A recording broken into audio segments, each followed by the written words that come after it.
Have you ever wondered why some people stay completely calm, even when the world is throwing insults, chaos, or pain at them? Imagine being cursed at, humiliated, or even spat on, and yet instead of reacting with anger, you smile and stay at peace. Sounds impossible, right? But this is not fantasy. It's one of the most profound lessons taught by Gautam Buddha more than 2,500 years ago, and it's just as powerful today. The idea we're exploring isn't about suppressing emotions or pretending to be unaffected. It's about choosing how to respond. Between every action and reaction, there is a sacred pause. Inside that pause lies the freedom to decide, do I give my power away to anger and fear, or do I stay rooted in peace? This is the art of non-reaction, and it's not weakness, it's strength. Strength that can transform conflict into calm, chaos into clarity, and pain into wisdom. In today's noisy world, filled with triggers and provocations, from social media comments to workplace stress, this ancient wisdom feels more urgent than ever. What you're about to hear is not just a story, but a roadmap. Timeless parables of the Buddha, woven together with modern psychology, showing us how anyone can master emotions, build resilience, and reclaim inner freedom. Because real power isn't in controlling others, it's in mastering yourself. The teachings of the Buddha, foundational stories of emotional mastery. When we think of strength, most of us imagine someone who fights back, who dominates, who never lets anyone push them around. But what if true strength isn't about how loudly we fight, but about how calmly we refuse to be shaken? The Buddhist teachings remind us that mastery over life doesn't come from controlling others.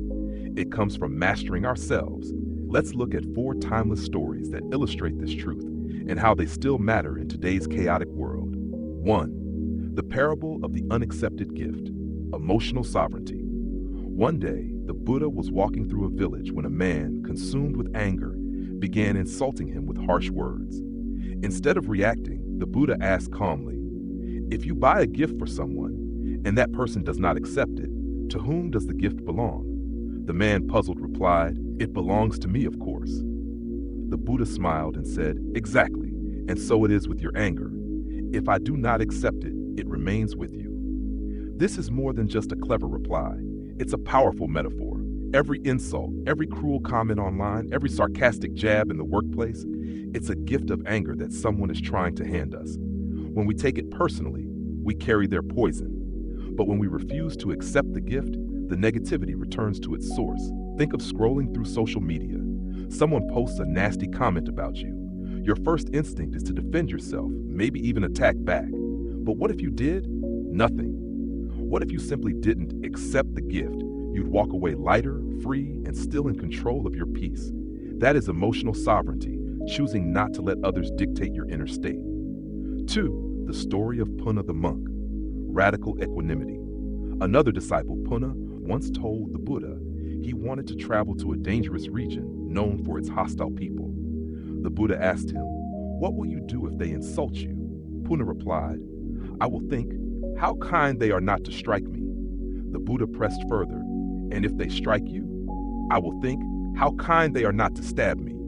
And if they stab you, then I will think, how kind they are not to kill me. And if they kill you, then I will be grateful, for at least I did not take my own life." The Buddha responded, "You are ready to go." Punna's answers sound extreme, but they reveal something profound. Equanimity isn't a single choice.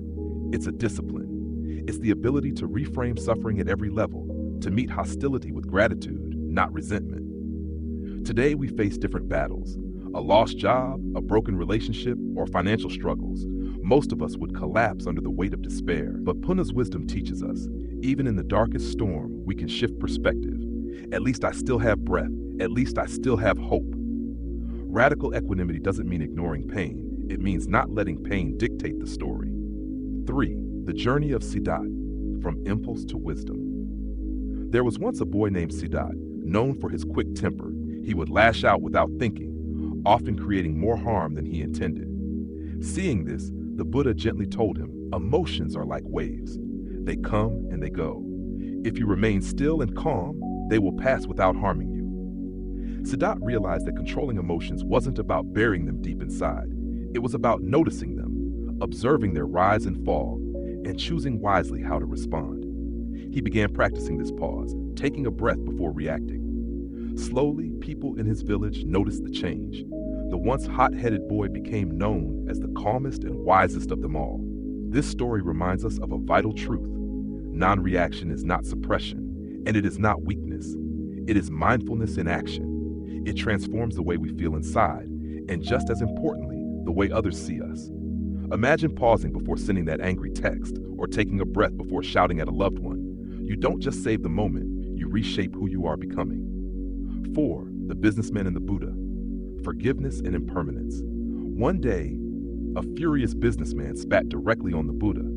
The crowd was shocked, but the Buddha remained silent. The next day, overwhelmed with guilt, the man returned and begged forgiveness. The Buddha said, "That man you spat on is not here anymore, and the man who spat is not here anymore either."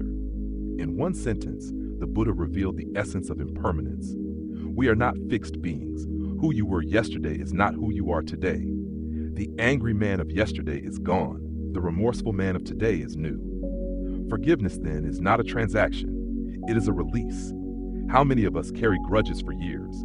We replay the insult, the betrayal, the pain, over and over until it defines us. The Buddha shows us another way. Let go, because the past no longer exists. True forgiveness isn't about excusing someone else. It's about freeing ourselves from the chains of yesterday. These 4 stories may seem ancient, but their lessons are urgent.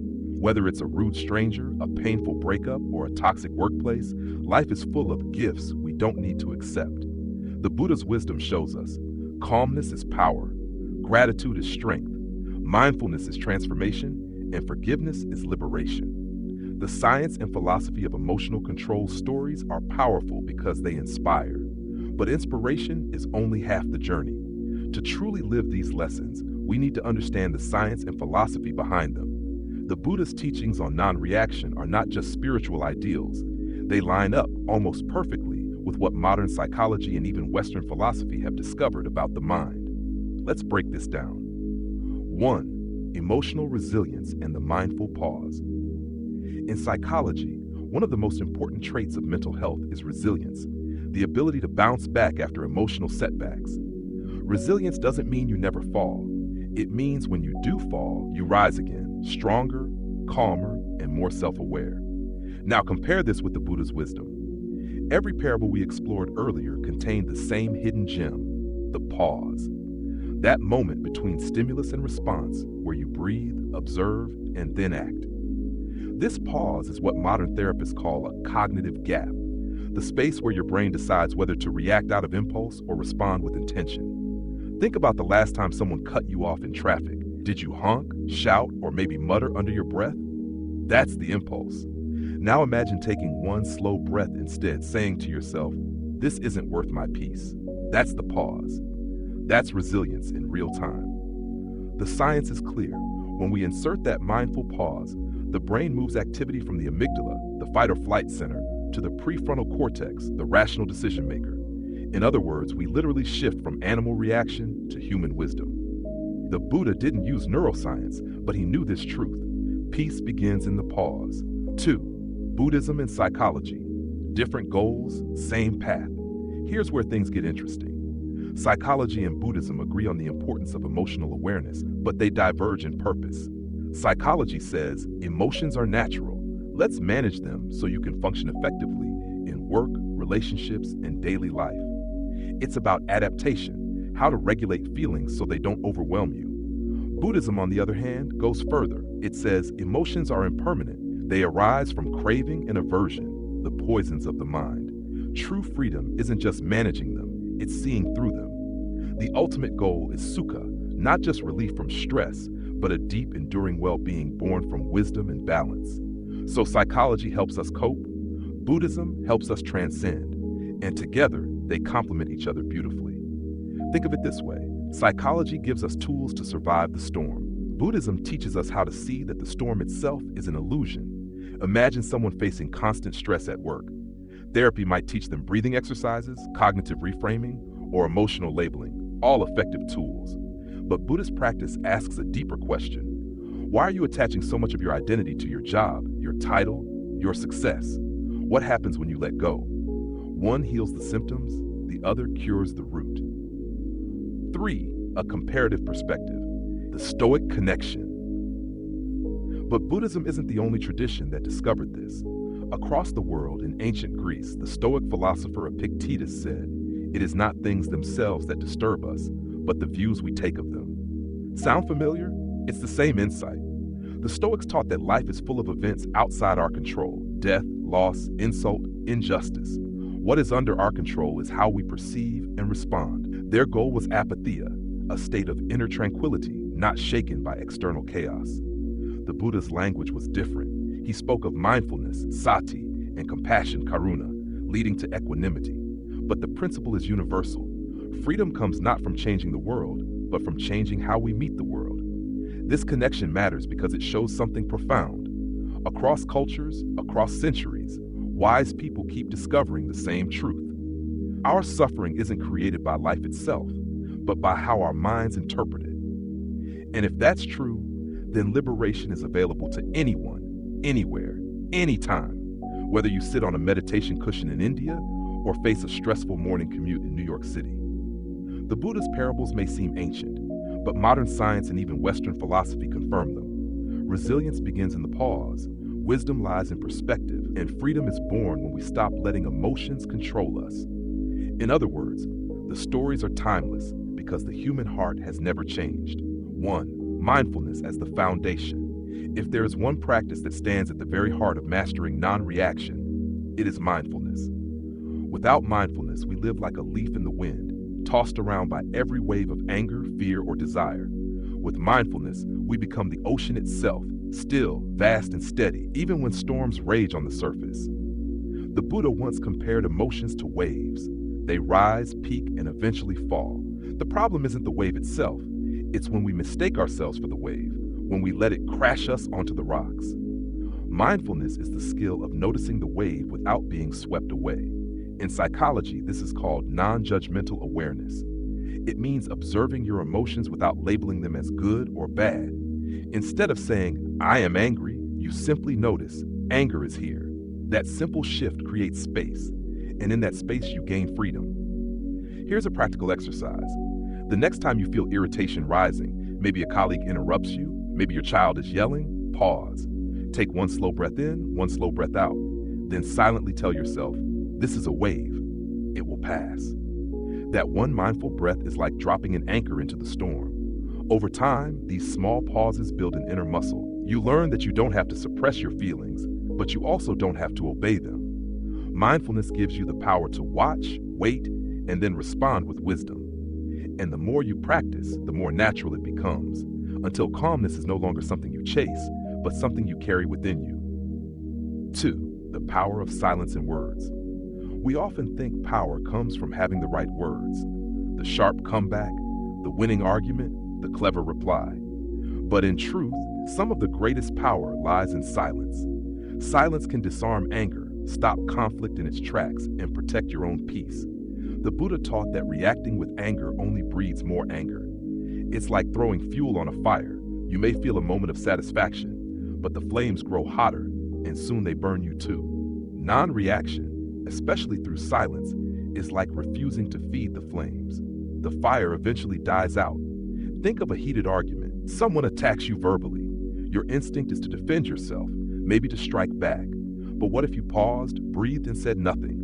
That silence isn't weakness. It's strategy. It denies the other person control over your state of mind. It breaks the cycle. Of course, silence doesn't always mean staying quiet forever. Sometimes, after a pause, words are needed, but chosen carefully, with calm and compassion. A single gentle phrase can dissolve tension more effectively than 100 harsh ones. Practical example. In the workplace, when a colleague unfairly criticizes you, instead of reacting defensively, try responding later with, "I hear your concern. Let's see how we can solve this together." You turn a battle into collaboration. Silence, then, is not emptiness. It is presence. And when combined with mindful words, it becomes a tool not just for self-control, but for healing relationships and preventing unnecessary conflict. 3. Letting actions speak louder. There's a saying, don't tell them who you are, show them. And when it comes to non-reaction, this wisdom becomes crystal clear. The loudest reply is not in words, it's in the life you live. The Buddha taught that wasting energy on arguments is like pouring water into a sieve.